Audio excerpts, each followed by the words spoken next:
Everyone, welcome back to my channel. आज हम लोग बात कर रहे हैं होम मैनेजमेंट एलटी ग्रेड के पार्ट के यूनिट 4 के बारे में, जिसमें budget and saving and investment के बारे में इन्होंने पूरे जो टॉपिक है उसको पूछा है, जिसमें इसकी मीनिंग, इंपॉर्टेंस ऑफ सेविंग के बारे में, ways and methods of investment in bank such as nationalised and private bank और post office, LIC, PPF, PLI, mutual funds, various insurance और टैक्स सेविंग और जीएसटी लॉज के बारे में इन्होंने डिटेल में अपना सिलेबस में दिया हुआ है। तो इनमें से काफ़ी सारे टॉपिक्स को हम इस यूनिट में कवर करेंगे। बाकी आपका जो पीपीएफ है या पीएलआई है, जो अदर जो टॉपिक्स रह जाएंगे इस वीडियो से, उसे हम इसके पार्ट 2 में हम लोग डिस्कस करेंगे। जल्दी से स्टार्ट करते हैं यूनिट को। तो आपका बजट का अर्थ सबसे पहले बात कर लेते हैं, क्योंकि meaning of and importance of savings इन्होंने बात की है। तो देखिए, सेविंग्स में क्या होता है, सेविंग्स कब होती है? जब हम एक बजट को बनाते हैं। बजट जब हम बना लेंगे और बजट में हम एक जो अपना सेविंग वाला बजट बनाते हैं, तब जाके आपकी सेविंग्स वाली चीज पर बात पहुंचती है। तो बजट एक निश्चित अवधि के अनुमानित आय व्यय का ब्यौरा होता है, जैसे हम प्रीवियस वीडियोस में देख चुके हैं। निश्चित आय से परिवार के सदस्यों की आवश्यकता की पूर्ति को हम बजट का मुख्य उद्देश्य मानते हैं। मतलब आपके पास एक स्पेसिफिक इनकम है, उस इनकम में से जो भी आपके परिवार के सदस्य हैं, जैसी भी उनकी रिक्वायरमेंट्स है, उनको फुलफिल करना आपका बजट का मेन एम रहता है, मेन उद्देश्य रहता है। अगर वेबर के अनुसार देखें तो पारिवारिक बजट पारिवारिक आय को व्यवस्थित रूप से व्यय करने का एक तरीका है, जिसमें परिवार के सदस्य के सुख व कल्याण में वृद्धि हो सके। मीन्स आपकी फैमिली में ज्यादा अच्छी तरीके से आपका फैमिली के जो इनकम है उसको एक्सपेंड किया जा सके, जिससे कि बाकी जो फैमिली मेंबर्स हैं उनको ज्यादा से ज्यादा बेनिफिट, ज्यादा से ज्यादा सेटिस्फेक्शन मिल सके, उनकी रिक्वायरमेंट्स को फुलफिल किया जा सके। ये आपका टोटली फैमिली बजट कहता है। अब बजट की क्या इंपॉर्टेंस है? बजट से पारिवारिक आय का उचित वितरण होता है। मतलब जो भी आपकी इनकम है उसको आप सही से बांट सकते हैं, विभाजित कर सकते हैं कि हमें किस चीज पर कितना इन्वेस्टमेंट करना है। एंजल्स लॉ को हालांकि आपके एलटी ग्रेड में पूछा नहीं गया है, बट इम्पॉर्टेंट है, क्योंकि ये सिलेबस में नहीं पूछा है तो मैंने स्पेसिफिक इस पर वीडियो नहीं बनाई है, लेकिन प्रीवियस वीडियोस में है। तो आप एक बार यूट्यूब पर सर्च कर लीजिएगा angels law of budget by global Gunjan, तो आपको वाला मिल जाएगा। उसमें जितने भी इंपॉर्टेंट टॉप पॉइंट्स हैं उसके मैंने उसमें दे रखे हैं। ठीक है, तो इसमें एक तो सही वितरण पता चल जाता है। दूसरा है आपका अनावश्यक व्यय को पहचानने व उसे कम करने के लिए उपयोगी होता है। मीन्स जब आप बजट बनाते हो तो you will be able to identify the unwanted expenditures. Means क्या यूजलेस हो रहा है, मतलब क्यों हम उस पर खर्च कर रहे हैं और उसको हम किस तरीके से कम कर सकते हैं, उसको रिड्यूस करने के वेज भी आपको इसमें मिल जाते हैं। दीर्घकालीन लक्ष्यों की प्राप्ति में ये सहायक होता है। मतलब आपको जब लॉन्ग टर्म गोल्स को अचीव करना है तब ये बहुत ही इंपॉर्टेंट रहता है बजट बनाना। यह आपके वित्तीय मार्गदर्शक की भांति का आवश्यक है। मीन्स आपके फाइनेंशियल गाइड की तरह भी ये काम करता है। अति आवश्यक वस्तुओं का निर्धारण करता है। Means what is the most priority in your family right now. सबसे बड़ी प्रायोरिटी क्या है, इस चीज को आइडेंटिफाई करने के लिए बजट बहुत हेल्पफुल रहता है। सचेत निर्णय के लिए प्रोत्साहित करता है। Means whatever you are going to purchase, उसमें आपको कितना इन्वेस्टमेंट करना है, यू हैव दैट मनी और नॉट, आप उसको किस तरीके से परचेज करेंगे, ये सारे जो आपके पॉइंट्स हैं उन सबको ये क्लियर करता है। भविष्य के लिए बचत के लिए भी जो बजट है वो बहुत इंपॉर्टेंट होता है। तो आपका हो गया बजट। अब होता है बजट से हम बचत कैसे कर सकते हैं, उसका क्या मीनिंग है। Means how can we save money from by making our budget. तो इसमें बचत जो है बचत आय का वो अंश होता है जिसका व्यय वर्तमान में नहीं किया जा सकता, अपितु उत्पादक के रूप में भविष्य में उपयोग हेतु शेष रखा जा सकता है। मीन्स सेविंग वो आपका पार्ट होती है आपकी इनकम का, जिसको आप एट द मोमेंट एक्सपेंड नहीं कर रहे हो, खर्च नहीं कर रहे हो, बल्कि आप उसको सेव करके रखे हो फॉर द फ्यूचर से। मतलब आपको भविष्य में हो सकता है किसी बीमारी के लिए, शिक्षा के लिए या विवाह के लिए, मकान बनाने के लिए, गाड़ी खरीदने के लिए, किसी भी स्वास्थ्य सेवा के लिए आपको पैसे की जरूरत हो सकती है। इन दैट केस आपको ये जो सेविंग्स है, जो बचत है, वो आपके लिए हेल्पफुल होती है। जे.एम. क्रेन्स के अनुसार देखें तो वर्तमान आय के वर्तमान उपभोग व्यय का अधिक को हम बचत कहते हैं। मीन्स एट प्रेजेंट टाइम में जो भी आपकी इनकम है उसमें से जो आप उपभोग और व्यय के बाद में जो बचा लेते हैं वो आपकी बचत है। बचत का क्या महत्व है, इंपॉर्टेंस क्या है, हमें क्यों बचत करनी है? आर्थिक सुरक्षा प्रदान करती है। Means you will get financial security. अनावश्यक व्यय पर प्रतिबंध में सहायता होती है, मीन्स अनवांटेड जो आपके एक्सपेंडिचर्स हैं उनको रोकती है। आय में वृद्धि का साधन होती है, मीन्स आपकी जो इनकम है उनको बढ़ा देती है। आय व्यय की असमानता को समाप्त करती है, मीन्स आपके जो इनकम है और आपके जो एक्सपेंडिचर्स हैं उसमें जो इम्बैलेंस हो रहा होता है कि आपकी आय कम है और खर्चे ज्यादा हैं, तो उनको भी ये मैनेज करने के लिए हेल्पफुल होती है। दीर्घकालीन उद्देश्यों की पूर्ति के लिए भी हेल्पफुल होती है सेविंग्स, क्योंकि जब आपको फ्यूचर में कुछ बड़ा खरीदना है या बड़ा करना है तो उसके लिए भी हेल्पफुल होती है। किसी विशेष वस्तु के क्रय खरीद करने के लिए भी बचत काफी उपयोगी रहती है। बचत के कई साधन हो सकते हैं, जैसे कि बैंक है, बीमा है, शेयर्स हैं, डाकघर हैं, यूनिट्स हैं या फिर ऋण पत्र हैं। ठीक है,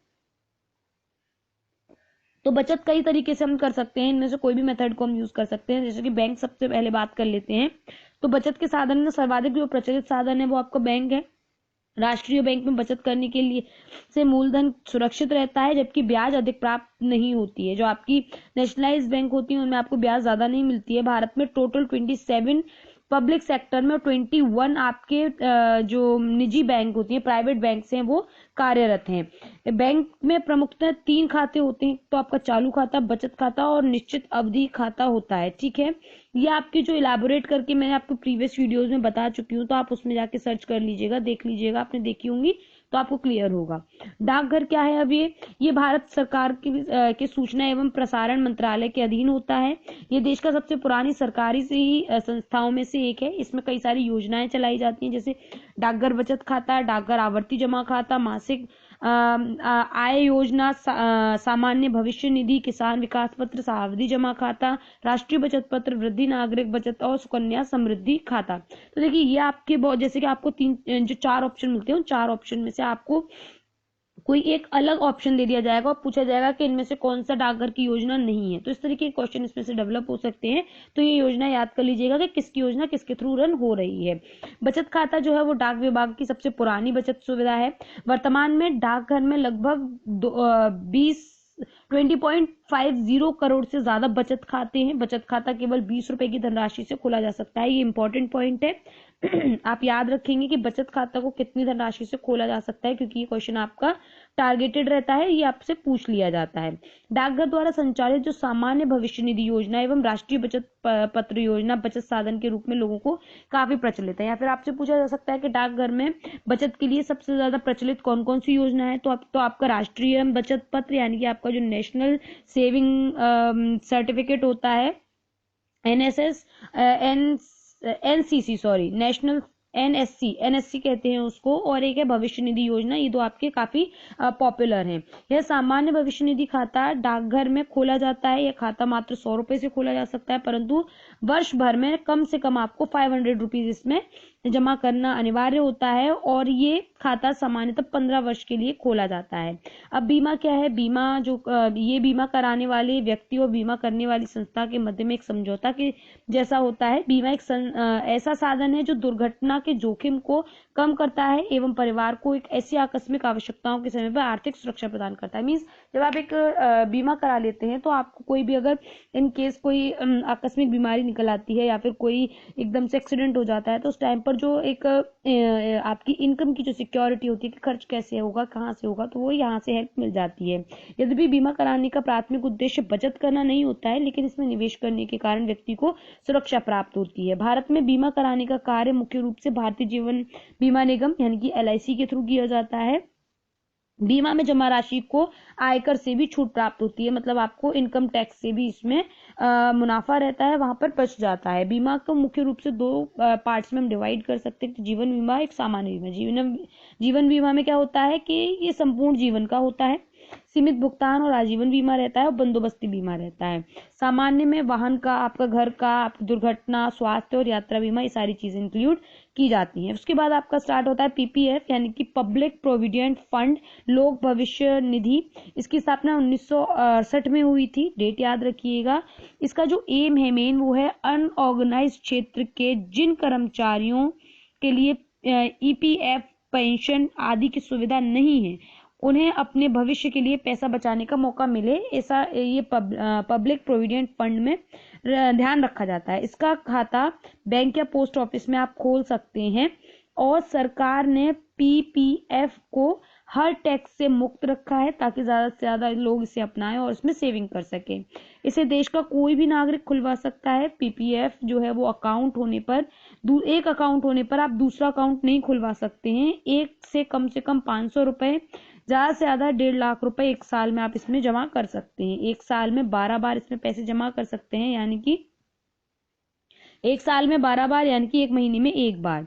तो 15 साल पूरा होने पर ब्याज के साथ में ये पैसा आपको मिल जाता है। नेक्स्ट आपका टॉपिक है जो आपके सिलेबस में दिया हुआ है, PLI, पोस्ट लाइफ इंश्योरेंस। ये डाक विभाग द्वारा सरकार लाइफ इंश्योरेंस की सुविधा प्रदान करती है, यानी कि लाइफ इंश्योरेंस जो पोस्ट ऑफिस के थ्रू दिया जाता है। इसकी शुरुआत 1884 में डाक कर्मचारियों को ये सुविधा देने के लिए की गई थी।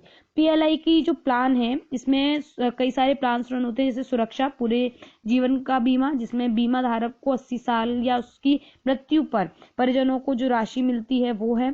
फिर है संतोष, यानी कि एंडोरमेंट इंश्योरेंस, इसमें बीमित राशि का निश्चित अनुपात मिलता है और मेच्योरिटी से पहले 35, 40, 45, 50, 55, 58 या 60 साल पर ये जो बोनस है वो मिल जाता है। 4 साल बाद लोन लेने की सुविधा भी इसमें हम ले सकते हैं। एक सुविधा करके आपका चलता है इसमें, जिसमें बदलाव के विकल्प के साथ पूरा जीवन बीमा होता है। ये भी एक संपूर्ण लाइफ इंश्योरेंस है, जिसे 5 साल बाद आप एंडोमेंट इंश्योरेंस पॉलिसी में चेंज कर सकते हैं। सुमंगल, अनुमानित एंडोमेंट इंश्योरेंस, युगल सुरक्षा, जॉइंट लाइफ इंश्योरेंस, बाल जीवन बीमा, चाइल्ड पॉलिसी, इस तरीके के कई इसमें रन किए जाते हैं। उसके बाद आता है नेक्स्ट आपका टॉपिक टैक्स सेविंग। बचत का अर्थ आपको टैक्स सेविंग से भी होता है, मतलब आप जब आप बचत का अर्थ अगर टैक्स सेविंग से भी होता है, जिसे जो कमाया है उसे ज्यादा से ज्यादा बचाया जा सके। इसके कई तरीके हो सकते हैं, जैसे 5 साल की टैक्स सेविंग FD कर ली जाए, mutual fund in equity linked saving scheme, public provident fund, national saving certificate, home loan principal repayment, Sukanya Samriddhi Yojana, national pension system, health insurance, family floater, इस तरीके के कोई भी आप इसमें से चूज कर सकते हैं। भारत सरकार में आयकर वर्ष 1860 में ये लागू किया गया। इसमें विविध सुधारों के बाद भारतीय आयकर अधिनियम 1922 पारित किया गया। इस अधिनियम में पुनः परिवर्तन करके उसको 1961 में फिर से पारित कर दिया गया। और जो आपका GST लॉज है, नेक्स्ट आपका टॉपिक टैक्स सेविंग। आपको पता चल गया कि बेसिकली आपकी जो आय है उसमें से जो भी आप सेविंग कर रहे हैं, जो भी आप कमा रहे हैं, उसको किस तरीके से बचाया जा सके, वो आपकी टैक्स सेविंग है। GST लॉज आपका नेक्स्ट टॉपिक आता है, जिसका फुल फॉर्म है गुड्स एंड सर्विसेज टैक्स। ये आपका 1 जुलाई 2017 को भारत में लागू किया गया था। GST का जो कॉन्सेप्ट है वो आपका भारत में कनाडा से लिया गया है। विश्व में GST सबसे पहले फ्रांस में 1854 में लागू हुआ था। भारत में GST विजय केलकर समिति के सुझाव पर यहाँ पर लागू किया गया था। GST के जो ब्रांड एम्बेसडर हैं वो आपके अमिताभ बच्चन को बनाया गया। भारत में सर्वप्रथम GST असम राज्य ने लागू किया था। भारत में अनुच्छेद 279 के तहत GST को लागू किया गया। GST परिषद में कुल 33 सदस्यों की संख्या होती है। 122वें संविधान संशोधन में GST बिल को पारित किया गया था। ठीक है, इसमें जो इंपॉर्टेंट पॉइंट्स हैं वो सभी मैं आपको GST से रिलेटेड करवा देती हूँ। 101 एक्ट के तहत भारत में GST लागू किया गया था। GST बिल पर राष्ट्रपति ने 8 सितंबर 2016 को मंजूरी दी थी। GST विधेयक विपक्ष में 11 वोट पड़े थे। GST पंजीकरण संख्या में कुल 15 डिजिट्स होते हैं। GST चोरी को 5 वर्ष का कारावास होता है और GST दरें 4 प्रकार की होती है, 5%, 12%, 18 और 28%। GST अप्रत्यक्ष प्रकार का कर होता है। आपसे पूछा जाता है कि GST किस प्रकार का कर है, तो अप्रत्यक्ष इनडायरेक्ट होता है। लगभग 160 देशों में GST को लागू किया जा चुका है। GST परिषद का मुख्यालय दिल्ली में है। GST परिषद के मुख्य अध्यक्ष वित्त मंत्री होते हैं। GST दिवस 1 जुलाई को मनाया जाता है। GST विधेयक पारित करने वाला प्रथम राज्य तेलंगाना था। भारत में GST कर का बंटवारा केंद्र व राज्य के बीच में 50-50% का रहता है। GST के 3 भागों में बांटा जा सकता है, CGST, SGST एंड IGST, यानी कि स्टेट की, सेंट्रल की और आपका इंटरनेशनल। GST लागू करने का वाला जो अंतिम राज्य था वो जम्मू कश्मीर था। तो इस तरीके से जो आपका फर्स्ट पार्ट है इसमें हम लोगों ने कंप्लीट कर लिया है। PPF, आपका PLI, आपका GST, टैक्स सेविंग और आपका पोस्ट ऑफिस। जो भी अदर टॉपिक्स जो इंपॉर्टेंट चीजें बची उन्हें नेक्स्ट वीडियो में देखते हैं। यूनिट 4 की नेक्स्ट वीडियो देखना ना भूलें। वीडियो अच्छी लगे तो लाइक शेयर एंड कमेंट करें। If you have any question you can ask me on in your comment section or on telegram channel. If you want to purchase these notes you can contact me on telegram, link आपकी description box में दी हुई है। Thank you for watching my video and have a good day. Bye bye.